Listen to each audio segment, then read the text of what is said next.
Let it be a reminder that you can do anything, and together we can make a difference.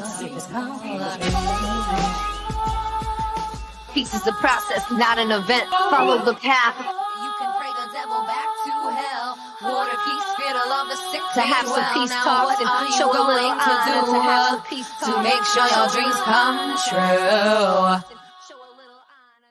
Hello and welcome to May Peace Be With You. My name is Justin. I am your host. This week I'm joined by Chicago's #1 for-hire DJ, Jason DJ Wrek Lopez. Jason is a father, a husband, Chicagoan, El Salvadorian DJ, and we discuss each of those roles that he plays. Recently, Jason and I bumped into each other at a memorial for a friend. We discussed the bright light that was DJ Rich Ali and his impact on the world, as well as other times that Jason has grieved in his life. We end on a high note, discussing how he spends his universal currency, that is, his time, his focus, and his energy, and how that universal currency needs to be spent on the self. I also called myself strange at some point, and as much as I tried to convince him, he reassured me that I am not, so I'll take his word for it there. I did say one fib. He asked me if I cried at the end of Coco, and I said no. The truth is, I saw that with my grandmother at the movie theater, and we both sobbed like babies. So thank you for joining me. Thank you for your time. Please enjoy. Jason Lopez, a.k.a. DJ Wrek, thank you for joining me. Yes. So I've known you since high school. You've been involved in music ever since then. I remember you on the ones and twos even then. How did you get introduced to DJing? So, DJing was kind of floating around in popular culture. I would see it. I saw it. I think my first memory was seeing like The Box or something. It was a box. You remember that music channel? It was like non-stop music channel. You could call in, order or something. Does that sound familiar? Vaguely. Is that cable or is that regular television? No, it was like channel 4, channel 3, like on regular TV. Like You could just call or order a song, like super cool. Before you had YouTube or whatever. So I do remember seeing DJing happening and just seeing how they manipulated records, and I remember that I was like, oh, that's cool. And we had a turntable as a kid, so I remember trying to just mess with it. Okay. But it just for vinyl. Yeah, for vinyl. Because back then that was like the form of. So there was always music in the household then. Yeah, definitely. But it wasn't like a focal point, So again, it was really high school. High school when I met Omar Zamora, so we kind of linked up. We both had interest at that point in hip hop, and we were just trying to be involved, So do you think that you two pushed each other to really get into like going out and like performing? Yeah, kinda. It just kind of organically happened, because we were hanging out, we were freestyling, we were listening to music, riding around, just like, wow, I want to do that kind of thing. Cool. Going to look at records, and then we just kind of got into it that way. It just kind of organically happened, yeah. Very cool. Yeah. So when did you officially become DJ Wrek? Man, it was senior year high school, because we were already DJing, so I had different names. Actually, no, it wasn't senior. It was when I was a junior, because we went through different names. I was DJ Fallacy, and then definition of fallacy is like fake or false. So I was like, wait, that don't sound right. Then it was DJ Evolution, but it was just too long. And then Wrek just felt natural. I was like, well, I'm just going to wreck some shit up, So that name stuck. So yeah, junior year, pretty much kicked it off. You mentioned the records growing up in your household. So what role did music play in your life growing up? Not a big role, believe it or not. It was never like a focal point. Like we didn't dance in the house. Like I don't know how to dance still, So it was just kind of a soundtrack to different things. So like I remember, hearing Queen through the Wayne's World movie, or hearing rock through the Power Rangers show, like that like Tupac through my older brother, but it was never like, oh man, I love music. What were the records in the vinyl collection? It was like my parents' music, so it was like 80s Christian merengue, It's very specific. I still got those records. I would love to hear some 80s Christian merengue. Yeah, it's interesting. I'm sure it's on YouTube. I'll pull it out. Super cool. But Yeah, stuff like that. Like, you know, they went through their phases of spirituality, so it was just whatever they had.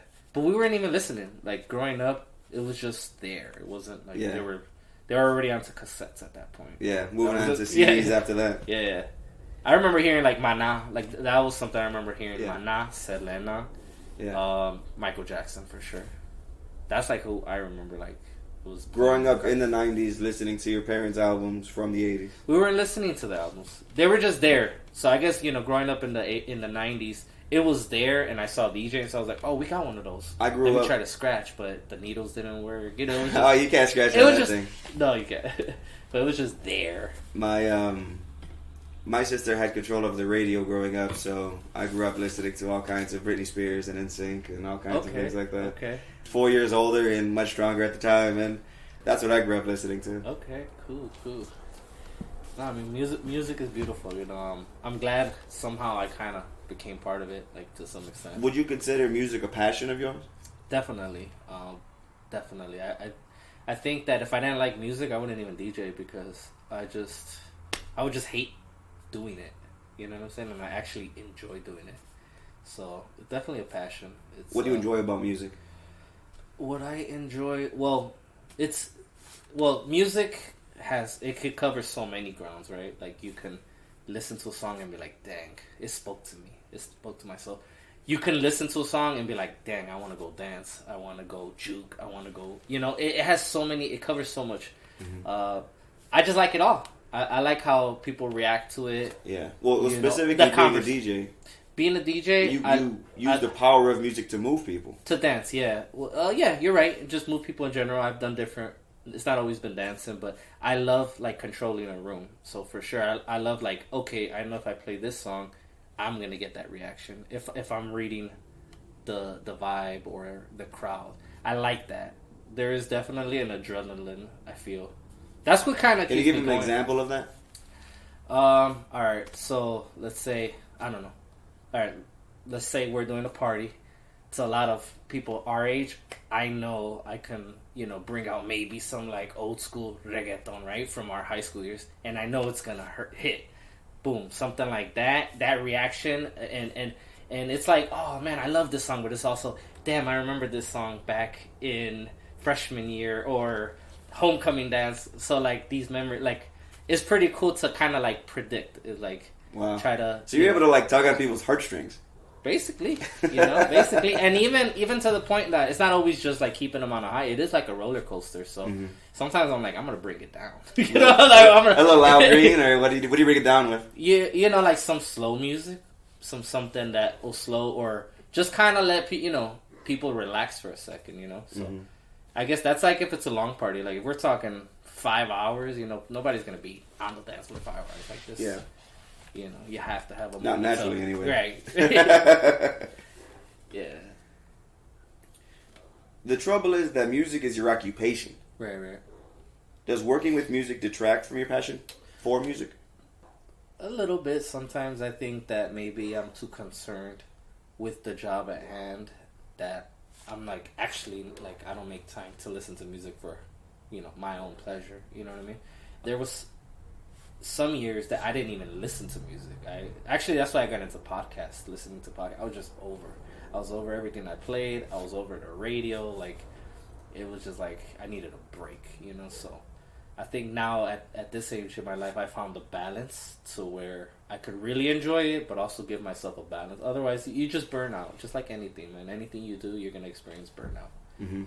Yeah, so I think I found the balance to make it work. Do you seek out new music? Yes, definitely. Like, so I'm on Twitter, I'm on Instagram. I'm seeing what people are talking about, an artist, and I'll kind of like check that person out. And sometimes that artist doesn't speak to me, you know. Like, sometimes they have a connection with a young generation coming up. So I understand not everything coming out is for me, but, you know, I may have to, like, know it, you know, if I want to stay current. Like, I can't just be an old school DJ. Like, You'll get put into, you know. Yeah. And through that, I learned to appreciate those songs and like them. Like, right now, Steve Lacy is this artist, you know, who's breaking out with the song called Bad Habits. I probably wouldn't have, like, come across him. Oh, shoot. Can't scare me. He's great, though. He's great. Like, You know, he's like a new generation. Like, he's speaking to like a lot of teens and preteens right now. I wouldn't have come across him if I didn't DJ. And it's like, he got some good stuff. Like, you know, so definitely always seeking out music. Very cool. Sure. What's your cat's name? This is Concha. I see it. Meow.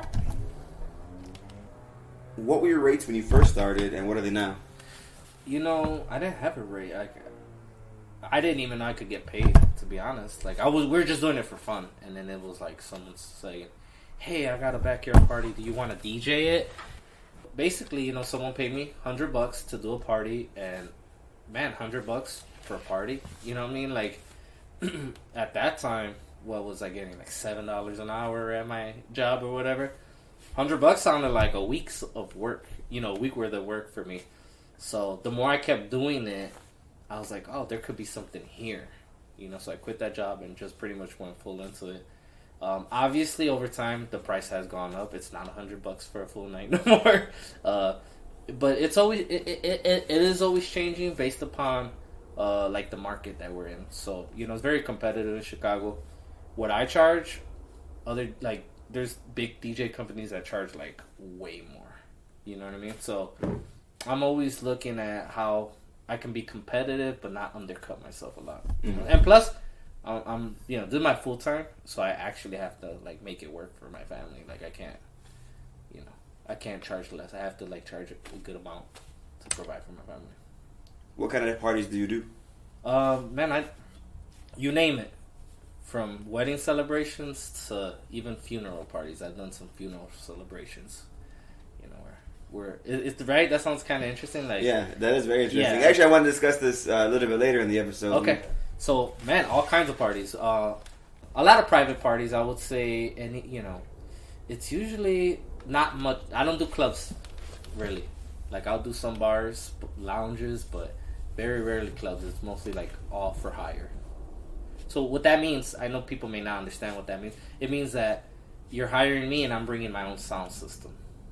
So rather that's you're not wedding, plugging into this, right, the I'm not house just, system. Exactly. Yeah. Okay. Yeah. How long did it take you to acquire all that equipment? It took years. You know, again, you know, when you don't know something, nobody's there fully mentoring you. You're just kind of learning on the fly. So, you know, seeing what other DJs are using. Hey, what's that? You know. It took me years. I'm still like, I'm still constantly buying. So it's always, I'm constantly selling old Investing stuff. in your stuff. Basically, yeah. Investing. So. Well, you want the best equipment to charge the best prices. Exactly. Better quality, you know, product. Definitely. Do you have any wild wedding stories? Now, I was thinking about this on my way over here, and let me think. I don't have any wild wedding. I feel like there's nothing that stands out. I have a wild club experience, and because I hosted a Girls Gone Wild party. Okay, you remember that? You remember? Please elaborate. So Girls Gone Wild was like, I remember Girls Gone Wild, the television so thing. They were there. It was like somehow. Oh, that's what I'm saying. Wow. It was a real Girls Gone Wild taping. So they were on stage recording, and I was emceeing. And I feel like, to me, maybe that's not even as crazy to other DJs, but just seeing like, no, that's you know, people get naked, specifically women get naked, being very young was like, oh shit. How old like, were you when it happened? Because they haven't been on a thing for several decades. Yeah, they're done. I don't know, man. Like 22, 20. Nice. That's the perfect age to have such a thing happen too. Yeah, that was probably like the wildest party period that I could think of. What makes for a fun wedding? A fun wedding, just seeing that everyone's having a good time. You know, I think as much as I love DJing and it's a thing that's pleasing me, I've also learned throughout the years it's about pleasing others, especially with weddings. Weddings is very tailor-made per person. So as long as I really see like people getting married, having a good time, then I'm like, cool, I did a great job. You know, that's. Is there a party even the greatest DJ could not bring back to life? Probably like the Girls Gone Wild. I don't think you bring those stuff. No, that's super cool that you're able to. I don't want to say manipulate because that's definitely a negative word. It's like you control. It's like you're. That's also a negative. Nobody wants to be controlled. But you're not being in any malicious manner. No. You're purposefully playing songs to encourage an emotion. Right. And sometimes that emotion is a high emotion. It's like I'm a conductor. Yes, that's a beautiful way to put it. Yeah, because it's like really like I'm bringing it up, I'm bringing it down. Yeah. Like I'm just controlling the energy in the room. Although but it's actually control's a bad word to use because if the energy of the crowd ain't there, I could be giving them the best of me and they could just be like no. You know what I mean? So it really is a back and forth. Yeah, definitely. So conductor, but like everyone plays a part. So speaking of weddings, you are a married man. Yes. How did you meet your wife? So surprisingly, we've known each other all our lives. Actually, before we even knew we knew each other, because I'm Salvadorian, she's Salvadorian too. So being in Chicago, not that many Salvadorians. Our families just know each other, like Salvadorians link up. And we got baby photos together, actually. So it was just one of those things. Like our families were friends. She babysat my her family babysat my own brother. So we were kind of around, but it wasn't really till I was DJing and I saw her at a party that we kind of reconnected. When was this? Like 2009, 2008, 2009. So it was in my heyday. Yeah. Just after high school. I was going to say like 18, 19, 20 for you. Yeah. So we just reconnected. It sounds fucked up, but like I gave her a business card. I was like, "Hey, hit me up if you ever need a DJ or whatever." That was my mindset. But she did hit me up, and I was like, "Oh." When you gave her the card, did you intend at that time? Kinda. You hope. Kinda. Yeah. Had a little fainting. Kinda. Because she was with her boyfriend when I saw her. So I was like. So then you get the phone number in. Right. I was just like, "Here, hit me up." Because then it's like, "Hey, this is my business." Oh, clever. Yeah. And then that relationship fizzled by. Yeah, man. It just. Well, with the other boyfriend, and then she. Yeah. No, I mean, like she didn't actually. I gave her the card, and I didn't hear anything. Right, so I was like, okay, whatever. It was worth a shot. A year later, she hits me up, and then that's how we started talking and took it from there. Yeah. Very cool. Yeah. Well, this road has led all the way. When did you get married? 2014. Wow, so it's been some time now. 8 years. 8 years, yes, sir. Wow, that's beautiful. I know, thank you. How do you intend on living a happily ever after? In what sense? Like... Well, how do you keep... Like being married? Like having... Let me rephrase. I've never been married, so I don't want to speak like I've ever been married. Right. Like, how do you intend on living for the rest of your life? Because, like, I want to get married once. Right. So how do you intend on making that happen? Where you're gonna keep this fire going for 80 years? I think the one complaint I've heard from my wife is that she says, "I don't get that spark when I see you," right? Which is like a honeymoon phase. Like when you start dating someone, it's exciting to get everything to know about them, and obviously when you've been married 8 years, been together like 12 years, You know everything. She knows more about me than the government. You know what I mean? So I think just keeping it interesting and I don't know. It is weird. I think because we've only been married 8 years, I still feel like it's new. I don't feel like the time has gone by, but I think just to making it work, like making this marriage work, really is just really listening to each other. I feel like I've always heard that. But I didn't understand it till like recently, where it's like, oh no, you gotta really hear what your partner's saying, like they're like whether it's their concern, complaint, and really just kind of meet each other halfway. You know what I mean? Like open ears, I think would be what I'm getting from that. Yeah. As your best advice is, because, I mean, how often do because of one's own anger, or, having a bad day or whatever, the ears are closed off, and even, yes, honey, you hear something being said and you reply, but even then you're not paying attention to the details of it, which is, it's hard. The meat of it. Well, you are recently a father as well. How old is your son? He just turned 2. So this is a new adventure as well, though. Definitely. Definitely new adventure, yeah. So this is a beautiful, wonderful, blessing to your budding family? Absolutely, man. I love it.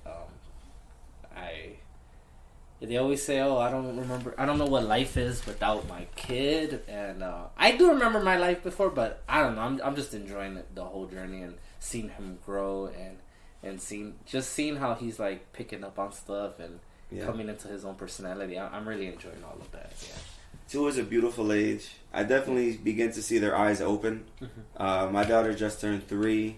Oh, really? Okay. Vidi's sister came over and she picked up Zalia.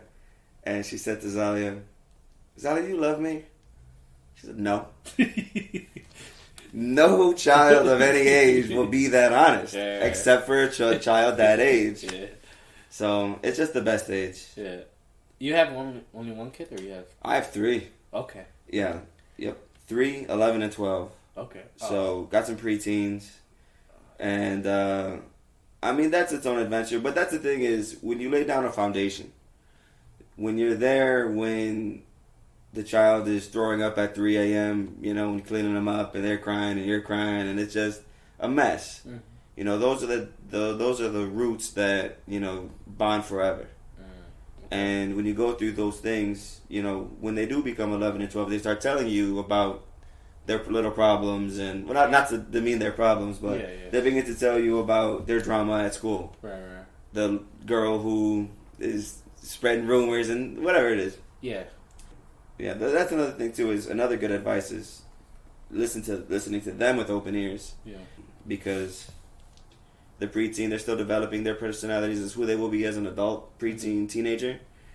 Who they will be as a teenager. So that preteen year, I mean, it's another milestone. Yeah. You know, there's so many when they're young. You know, 0 to 1, they're really just little alien creatures that they poop and they pee and they cry. It's really not. They don't really do too much.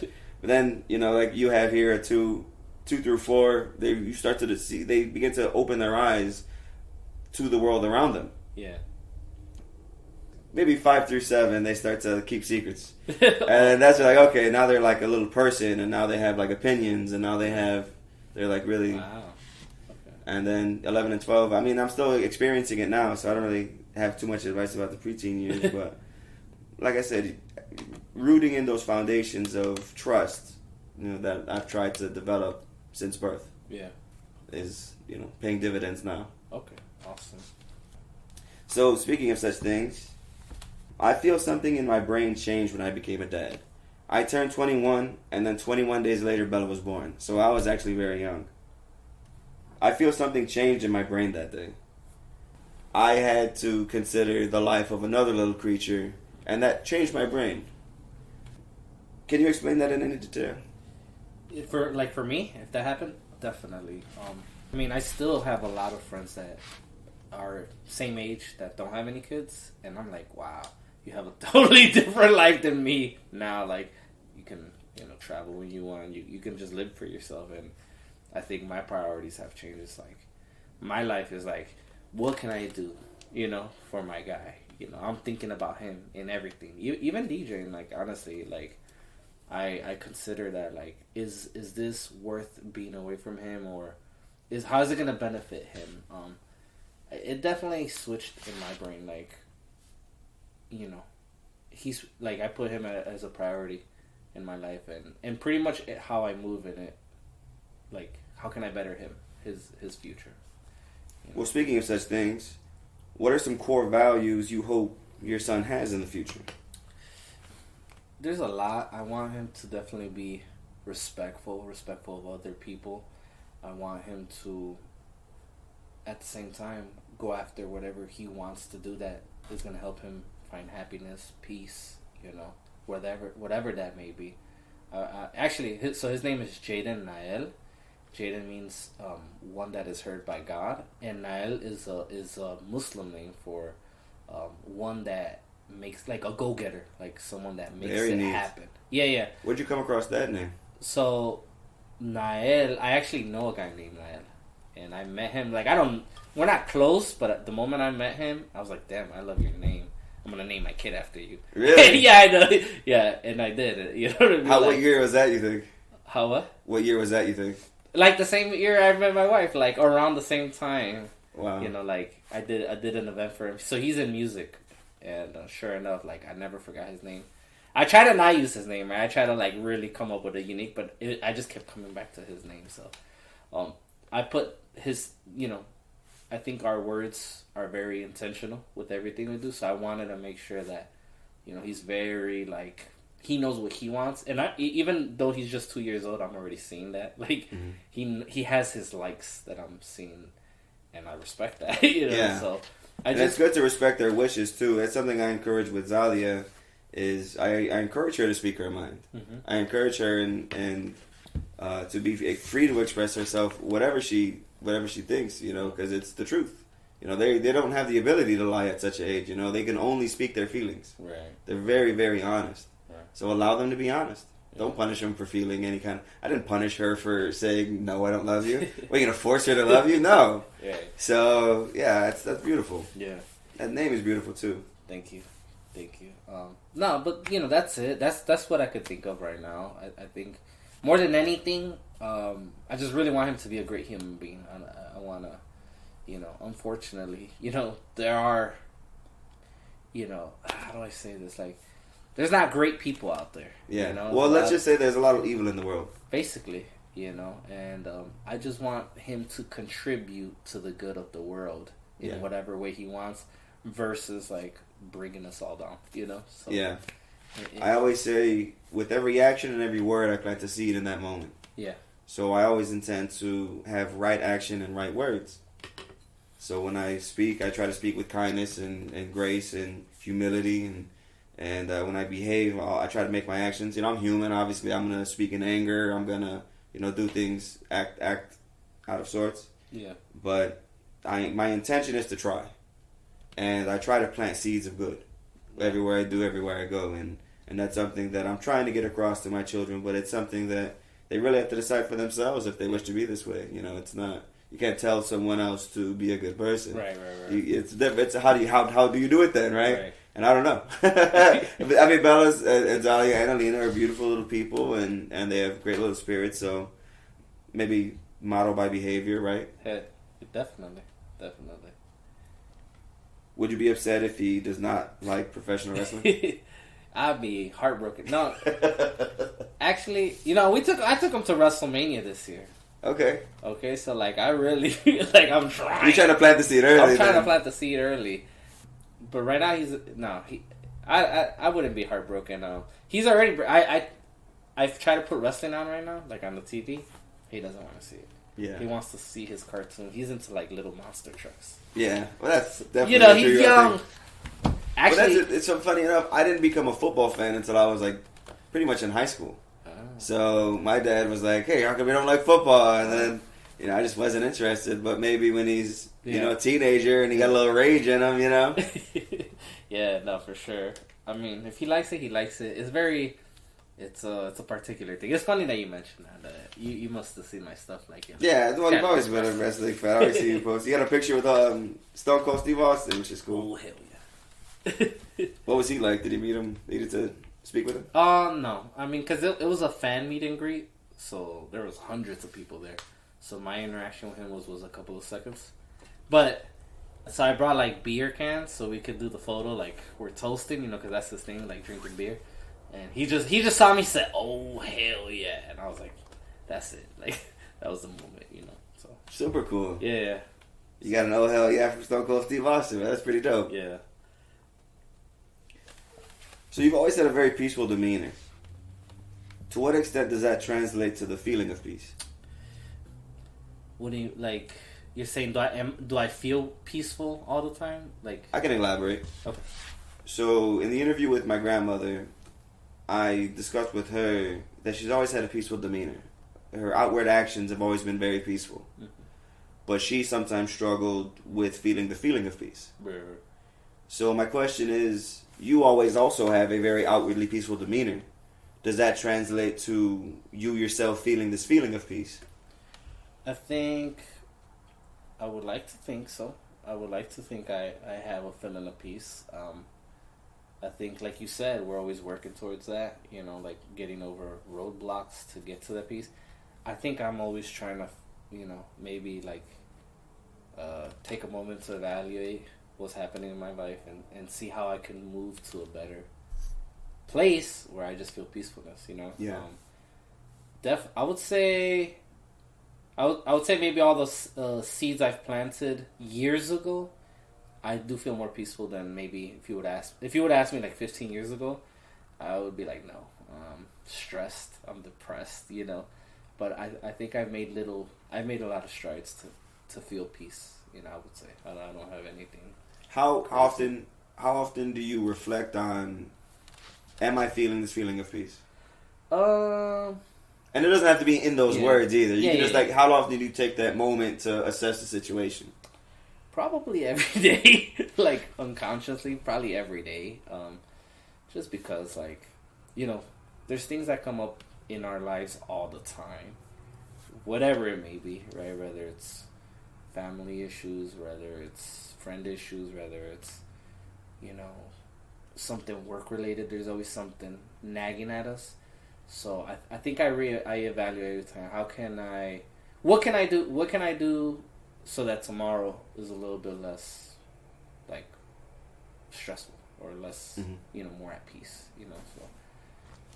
Let me ask you this: when do you feel the feeling of peace?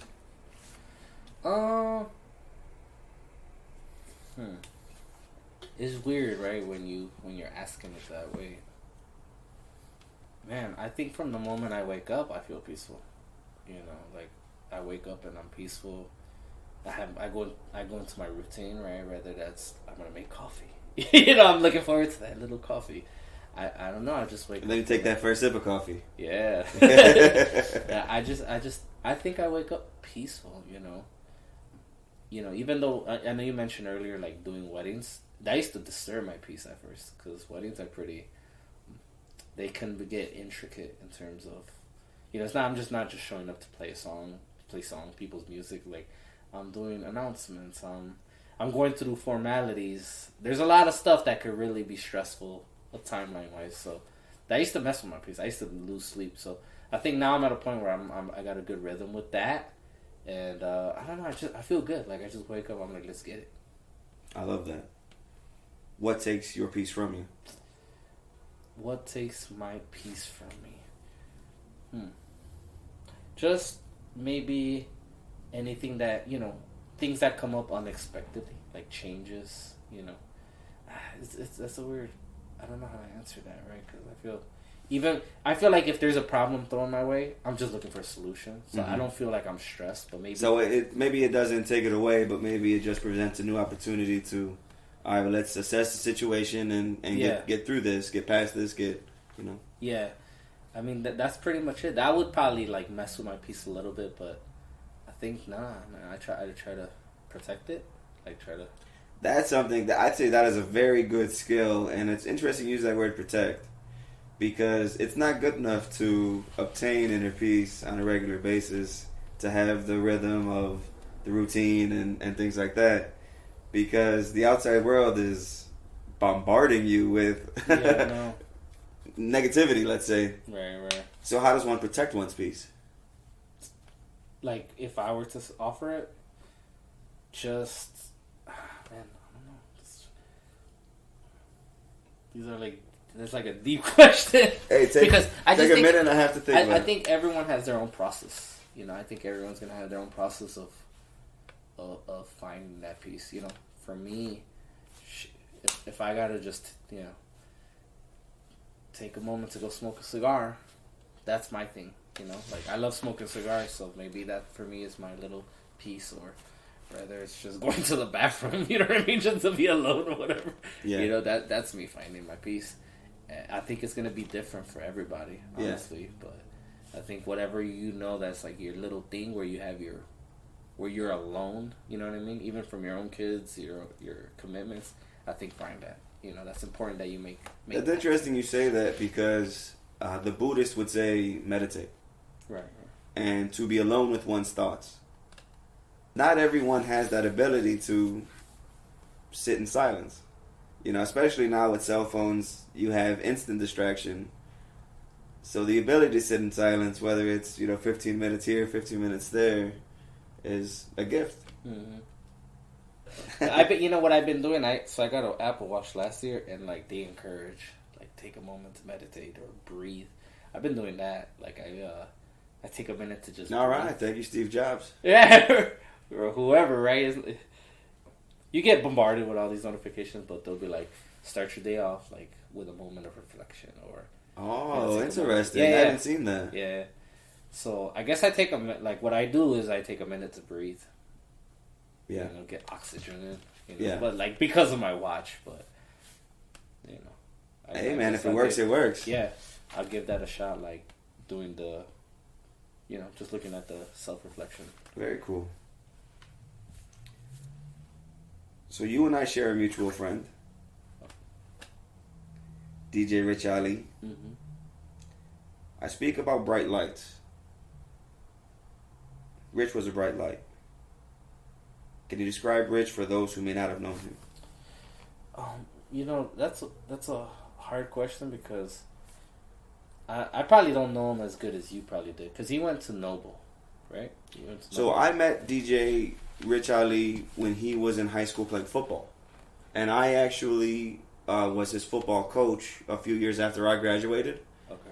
And then I saw him on the DJ scene. Yeah. So I would go out in Wicker Park, and I bumped into him once or twice, and you know every time I bumped into him, we'd stop and converse, and yeah, you know, just a wonderful person. I mean, my experiences with him when he was a young man in high school, he was, you know, kind to his colleagues, and he just shined. He just had an aura about him that, you know, it was hard not to like Rich. Yeah, that's perfect. How you said he's a bright light. He definitely. That's how I met him.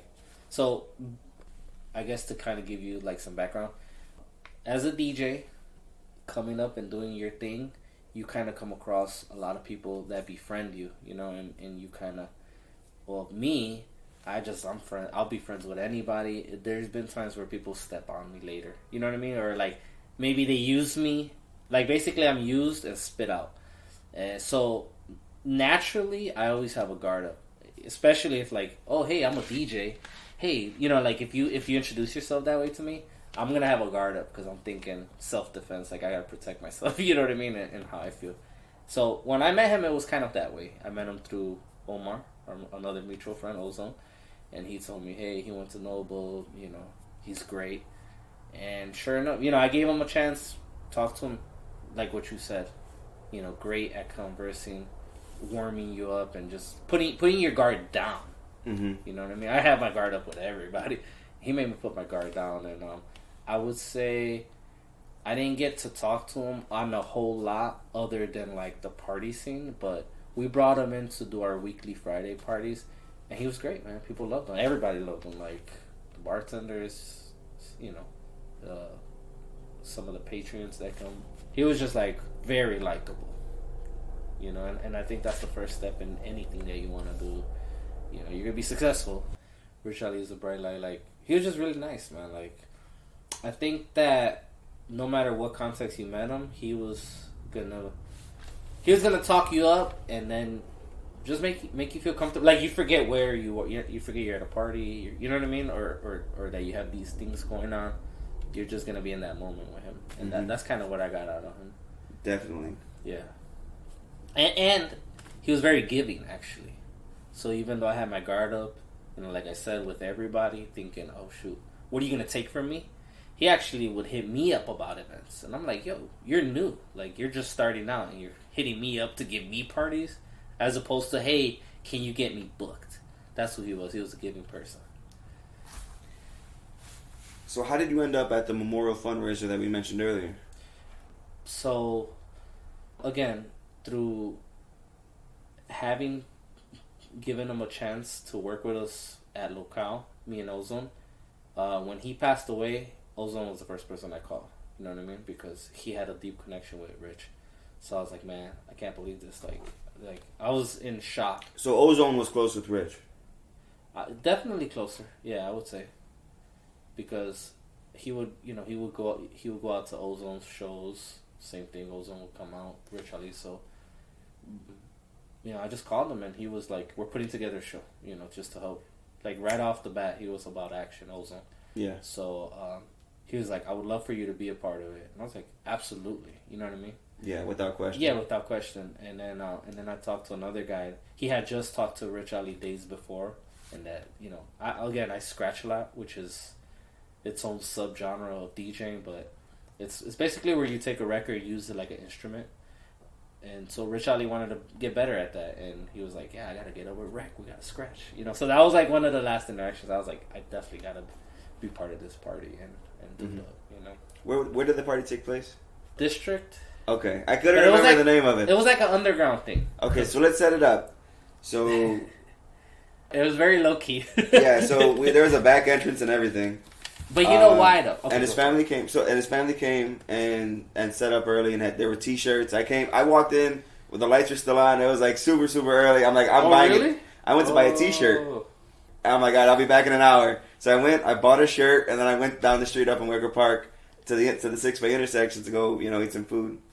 And then I came back, and party started a little slow. They had a slideshow of photos, and the family were there. His entire family were there, children included. It just slowly grew, and it turned out to be probably one of the coolest parties that I've been to. That's why, because I ran into you in the alley. Yes. Because you were hanging back there. I'm like, what the fuck? Yeah, I went to church. What the fuck, Justin? I was like, what's Justin doing back here? And you were like, I can't get back in. They won't let me in. Oh, yeah. And then I was like, okay, I got you. So I walk up and shit. And they're like, we're not letting you in. I'm like, I'm DJing. They're like, we don't care. Like, max capacity. And then Ozone pulled up. And like, he got us all in, basically. That's how I remember it happening. Yeah. Yeah. And May of 2021. Yeah, I think that they weren't really... I think that was like such a low... It was like through the alley. We're at the back door of District. Ozone gets us both in. Yeah. And I actually was in the party earlier, and I went outside for a smoke, and then I came back in, and they wouldn't let me in, and Ozone got us in. And then, yeah, but the party was just, everyone was joyful and dancing, and it was a lit party. It was just so fun and joyful. What is it? Was that strange that it was such a matter for a memorial? I think so. I mean, like, for me, we were brand new parents at that point too. So it was like fine. It was actually like my first night with my wife without a kid. So it was extra lit for us. Like, we were really having a good time. First time going out. But it also was like, damn, but it's also like, we're talking about Rich Ali that passed away. It was a weird balance of, can you be happy? It was a strange energy. It was a strange energy. It was strange. I did notice, I don't know if you were still around towards the end though, like it got sad. Like, I felt like a lot of the family was crying. Like, they were dancing, but then they were crying. Yeah. I felt that was, I didn't cry or nothing at that. I think I cried like when I found the news. I was like, damn, that one hit home. And there was other losses I dealt with, like in the same month. DJ Rich Ali died tragically of a motorcycle accident. Yep. And I happened to take, like, where it happened, I drive by there like every day. So I see the post that's still bent over. You know what I mean? That, like, it messes with me. Yeah. I didn't know that. Like, because it's right on the 290. So, like, I drive by this thing, like, every day. You know what I mean? Like, it's crazy. But you know what? Going back to the party, I think I'm happy people were happy. Because I think, like you say, he's a bright light. Mm-hmm. He exuded happiness. So in the celebration of his life, I think he would have wanted people to be happy and be like, we're moving forward as opposed to crying. Yeah, that he would not have wanted a somber event. No, he would want a party with great music, as you and Ozone and several others provided, and great people, and drinks were flowing, and they raised thousands of dollars for that family that night, and the establishment district gave, I want to say, 100% of the proceeds to the family. I think so. Yeah, I would assume so. Yeah. Well, God bless them. Yeah. God bless Rich. God bless his entire family. His children were so beautiful, and they were really trying to have good spirits, and I think that they were seeing the pictures and they were enjoying the memories. His kids were there too? Yeah, at the beginning part of the party. Okay. Early on. Damn. I saw his kids at the I went to the actual wake. Okay. You know, but obviously that's definitely very sad. You know Yeah, what I mean? that's definitely a different event. And that broke my heart, just seeing his kids, and So you know, young, I don't think they could process that. No, they were like 2 and 4, or like 3 and 5. They were really, just like, you know, playing, running, you know, Yeah, they're really doing young. that, and that broke my heart. Like, you know, I don't know, just to know he's not there, like in the physical. That broke my heart. Yeah. Well, God bless them. Yeah. Damn. So why do we transition out of that, bro? I don't know. Didn't you? I saw you had a question about grieving. Like. Oh yeah, this is true. How have you dealt with grief in your life? Maybe, you know, maybe like some of those feelings of like denying it and thinking that, you know, I guess it's weird because I feel like grieving has been a distant thing for me, but also a close thing. Like I lost my sister when I was 3, so at that point I don't remember that. You know what I mean? I remember just glimpses of her being around and then no longer being around, and then them telling me that I had asthma, got asthma, dealt with that asthma all my adolescence, and that's how I kind of processed that death. Then losing my grandma when I was 13, 14, and just feeling like sad, you know what I mean? But since then, everything has been a little distant. Like Rich Ali was close, but not close. You know what I mean? Like that was like sad. I lost 2 uncles and an aunt within the same, like 3-month period, the same time as Rich Ali, and I thought I was handling it well.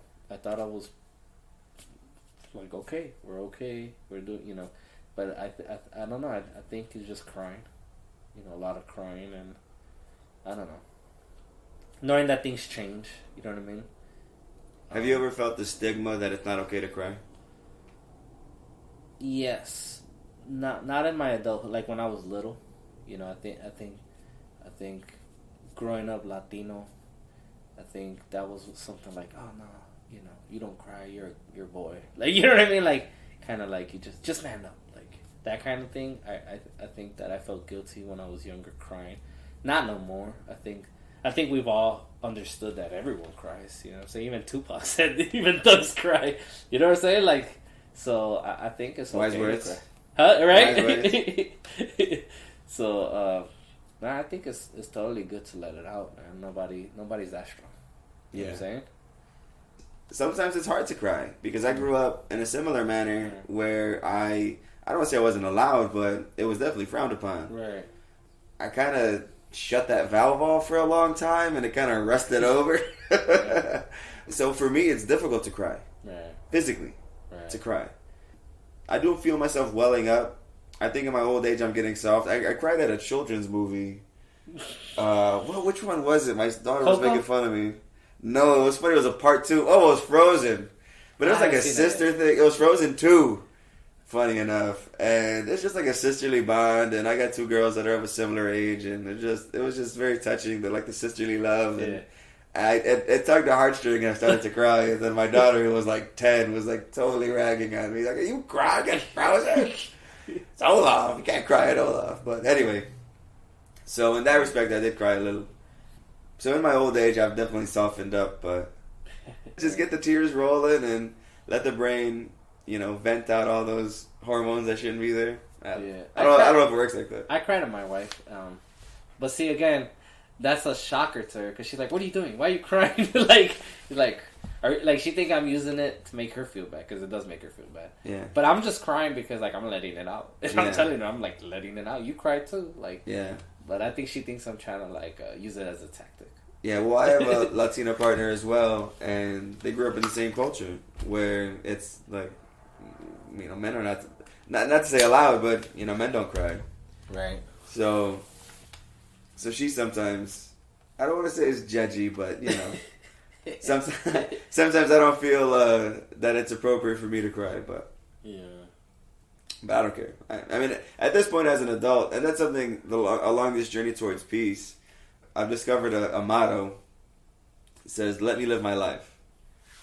I can only try to do good, but at the same time, there's a point in which it's going to conflict. What I want to do is going to conflict with the people that I love. and they perhaps want me to act a certain way or be a certain way, I have to make the active decision to say no. Yeah. I'm gonna live my best life the way that I deem is, gonna bring me closer to my goals. Mm-hmm. And I am strange, and I, try to live freely. Yeah. What do you mean strange?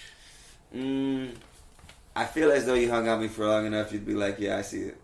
I just feel like everyone has their thing. I agree. I put it out there like I like wrestling. Yeah. And people would say that's weird. Yeah. Like you're watching, adults in underwears, fake fighting, right? Like, yeah.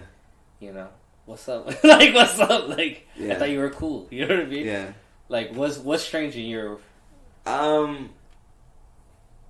That's a good question. It's not probably strange, I think that I stretch a lot, like literally all the time. Mm-hmm. So in the middle of a conversation, I'll like literally stretch my back as far as I can go backwards and like do a big backwards arch because my spinal health is more important than our friendship. So if you feel that that's like a weird thing for me to do spontaneously, I think that my friends that I've known for a very long time, they kind of gotten used to my weird actions and weird behaviors, and I sometimes talk out loud when I think they used to make fun of me when I was younger, and it kind of sticks sometimes now where I don't have that much of a filter. So sometimes an outside thought or an inside thought comes outside. Yeah. So a lack of a filter plus odd stretching plus probably odd behavior in general. But I have the filter problem a little too. But sometimes that's a good thing, though. Is I don't want too much of a filter because then I feel limited. Yeah. If I'm not harming anyone, if my filter is strong enough where I can prevent myself from talking smack about somebody, and I do have control of my words, where I try to keep a peaceful mindset. So when I speak to people, I don't speak with anger or aggression, but I speak my mind. Mm-hmm. And a lot of people don't like that. No. Yeah, I get in trouble for it a lot with my partner. Oh, okay. Yeah, that I speak freely, and I like I said, I don't speak with anger or aggression. I'm just like, listen, this is how I feel, and I'm sorry that my feelings upset you. Yeah. I try to have humility. Humility is a huge thing. No, but that's the Buddhist in me, is to be very mindful and considerate of my actions and my words. As I said previously, every word plants a seed. So if I'm only planting seeds of good, hopefully at some point in the future, that's going to roll back in my way. And I feel like it already has. Oh, yeah. With my friendships, I think a lot of people who are 40, 50, 60 years old who I meet, they kind of are surprised that they live an isolated life when their words and actions for their entire existence has been words of, I don't want to say people are just bitter, but people are just bitter. people who speak bitter, and every word is a negative word, and they're always insulting and complaining and things of this nature. And then they wonder why. And then they wonder, why am I alone? Damn, that's deep. I feel like I have someone in mind that I was like, oh shit. Yeah, that makes sense. Something I wanted to mention too is the universal currency. So you mentioned that, is this gig worth my time when I would rather be with my son? Right. So that's your universal currency. Your time. Your time, your focus. So you can be with someone physically and be on your phone, right? So you have that time with them, but not the focus. Right. You have the time and the focus, but not the energy, because you want to be pushing them on the swings and stuff like that. So you want to have the time, energy, and focus dedicated to you need your money, so you want to dedicate that towards work. You need that time, energy, focus towards your relationship with your wife, because she has needs. Right. Time, energy, focus with her. Time, energy, focus with your son, with your friends. Now you're with Ozo. Now you're with your siblings and your parents and things of this nature. So the universal currency is something I wanted to discuss. How do you manage your universal currency? Man, I think I've just prioritized, like, I think me having my goals of, like, my family life kind of has prioritized over everything. You know what I mean? So I feel like maybe like with Ozone, we've kind of grown apart, right? But I could say that's true about all my friendships in a way, but not like you get married and you're on lockdown, you're in jail, you can't hang out, nothing. I just think like I don't know, I'm just like really about my family so much that, you know, maybe my friendships suffer a little. Not. You know what? No, I'm sorry. That I take that back. It's not that they suffer. It's just, you know, like you said, you've lived a long life, so you're always growing and you're always maturing. And I just think I'm at a different stage in my life, you know, like than a lot of my friends. Honestly, you know what I mean? I kind of feel like I find myself talking to parents more, like a friend that maybe I didn't talk to as often, but they're parents, so we're relating on some level. I kind of find that that's what I'm seeing, but I just balance it. Like, I just, you know, whatever I could give to my family, that's where I start. That's my starting base. Make sure their cup is full. Yep. So with let's say 100% capacity, you're giving to your family first, right? So wife and son. And then to what portion do you delegate to yourself? You know, I lack in that department. I think I should, you know, and I don't realize it. I don't realize it until my wife's like, you need to go out. You need to go do something. Like, get away, you know what I'm saying? Because I'm happy with my family, and so I need to do more for me. You know what I mean? And even if that's alone time. Yeah. I mean, like, I do, like I said, like, right now that it's summertime, that's, like, I love my cigars. So I'll go out. I definitely make some time to go, you know, have a cigar, go to the gym. I'm trying to figure it out, honestly. I'm going to see a wrestling show coming up. I'm actually excited. But, now where are you going to? It's at the Wintrust Arena. It's an organization called AEW. So they're, like, competition to WWE, whichever. Cool. But it's dope. It's a little bit more adult, if that makes sense. So it's like not a lot of cheesy, you know, for kids type of entertainment. So I like it. Because basically, in other words, they'll be cursing. Or you'll see some blood. You know what I mean? Like, really? Yeah. Like I once watched like a behind the scenes thing where they explained how they do the stunts they do, and like when they hit somebody with a chair, like where on the chair they hit the person. Was this on TV? Yeah. Yeah, I remember I saw that too. Yeah. I recorded it. Really? It was called The Secrets of Pro Wrestling. Did you record it with like a VHS tape? Yeah, because it was back in the day of like Fox and, you know, 257. That was on UPN. Yeah, the 50. Yeah. So that's super cool. Yeah, no, I've seen that. Yeah. We watch the same thing. But then like the little like the ref will slip them a little, you know, a blade so they cut them. Man, that's such an interesting thing because I kind of have a lot more respect for them when I see that because they're actually going through physical pain. Like, it's painful to do what they do. Yeah, definitely. I mean, man, a lot of like that wrestling, like a lot of those guys are dead. You know what I mean? Like, it's kind of sad, right? Because, you know, to me, wrestling is like fun entertainment, but they've suffered. Like a lot of the older generations did a lot of drugs, a lot of sickness, overdoses. You could say they don't have peace. They're like, you know what I mean? You could say they don't have a balance versus the newer generation. They're not doing drugs. Maybe they're finding, you know, like they play video games or they're into collecting action figures. Like they do something else versus drugs. You know, 'cause they're on the road. They're on the road all year round. So it's a tough life, you know. I do a lot of wrestling podcasts. I do a lot of documentaries. So I'm like really in that world listening to it. You said you won't care, but I think you'll be bummed if your son ain't there with you. I do, you know, you're right. I do hope one day he'll just come out. You know what I mean? We watch his show and he's like into it the way maybe I was at that age. Like I think you probably weren't into it until you were like, you know, 10 or 12 anyway. Probably. Yeah. So maybe once he reaches double digits or even teenage years. Yeah. So we'll just wait and see.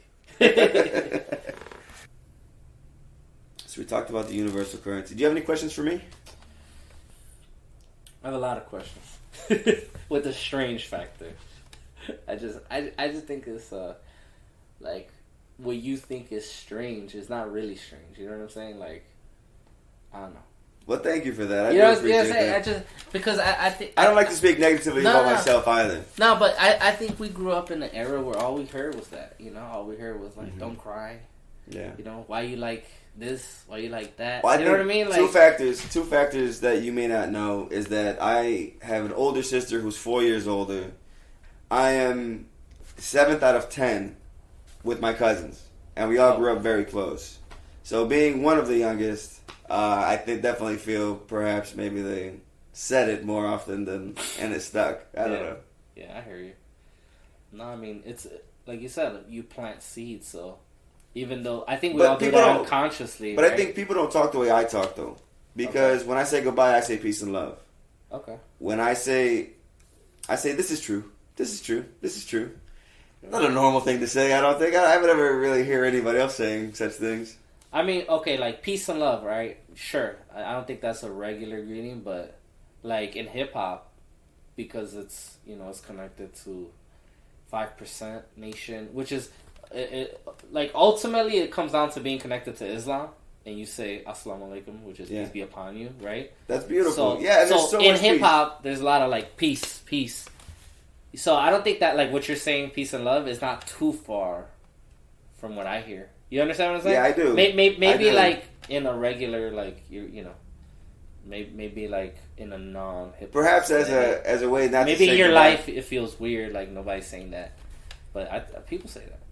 Yeah, well, people say assalamu alaikum constantly, and nobody really judges me. I mean, there's a couple of people who kind of look at me peculiarly, but after the first time I say it, it's just something that I say. And I do wish that, you know, if I'm with you physically, then I wish you well. Right. You know, despite, you know, whether you're a coworker who I don't really care about, or a very close friend, or a family member, I want you to feel this feeling of peace, and I want you to feel loved, because these are just wonderful things that, you know, I think that this is God itself. You know, it's God's peace, God's love, and we share it amongst ourselves. Right. And so, yeah, that's how I feel about that. I just don't think you're weird. You know what I mean? Like, I appreciate that. I really that stood out to me because I don't know, man. Like, you know what? I guess in my life, I'm just so used to people always saying, "Don't do that. Don't do this. Mm-hmm. What are you doing? That's weird. You're a nerd. You know." Yes, and it's like I agree. at a certain point, you're like, I don't give a fuck. You know what I mean? Like, I'm just gonna do what makes me happy, right? Like, yes. You know? And it's something that I do and I set out to do. Yeah. I've looked at the trajectory, right? Like, I fucking love Barney, like in kindergarten or whenever it came out. Big I fan. love Barney, you know what I mean? And then they're like, "Oh no, Barney's not cool," you know. F Barney, he's weird, he's odd. Okay, cool. You know, I go along with everybody, right? Yeah. Barney's not cool. I love Power Rangers. They're cool, you know what I mean? Everybody's like, they're freaking cool, and then next year they're not cool. They're weird also. Or whatever. Oh, you still like Power Rangers? Well, I got into well, when they went to space, then they kind of lost me. But you understand what I'm saying? I do hear what you're saying. You're kind of going with the consensus of everything. Yes, you know, and that's something like, too. Is when you're young, it's kind of involuntary. Yeah. Where we kind of have this involuntary feeling where we want to go with the herd. Right. After they say you're not an adult till you're 25, so now at 33, and you're one or 2 years older than me. Yeah, I'm 36. But still, I mean, I was a In fan high of school, Barney and Power like... Rangers. Yeah. But you would have been a senior then. This is how I'll know. Omar's sister. She was in my year. She was in your year? She was in my year. Okay, so then you were a freshman and I was a senior then. Okay. Yeah. So you were in the same grade as Ozone? Yep. Okay, cool. Yeah, I was with Amadi's valedictorian. I wonder what she's doing nowadays. She's a doctor. She wrote a book or something last time I spoke with her. Yeah. I forgot, but it's like Dominican and like Afro-Caribbean studies. Yeah. I think something like that's her doctorate? Yeah. Very cool. Yeah. Very cool. Yeah. So all I'm saying is embrace your strange.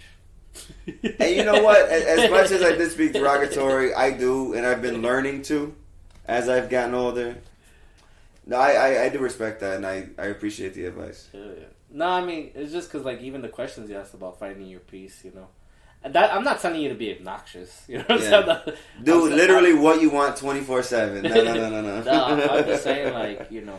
So the idea is LMLML, let me live my life, but I temper with humility.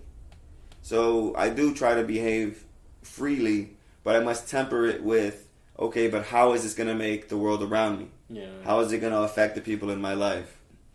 Definitely. Yeah. So, well, thank you so much. Thank you so much for coming. The last words are yours. You know, I guess if there's one thing I would say is, whatever you're passionate about, don't let that die. You know, follow through with it. I'm not saying find a career in that passion. I'm just saying do it if it makes you happy. If it's music, if it's drawing, if it's anything, do it, you know. And check us out. TurntableManners.com. I think that anyone who hires DJ Wrek is going to have a successful event. Absolutely, man. Or we'll strive to do that, obviously. So, all right, man. Peace be with you. Thank you so much. Peace be with you too. Right. And sometimes that emotion is a high emotion. It's like I'm sometimes... a conductor. TurntableManners.com.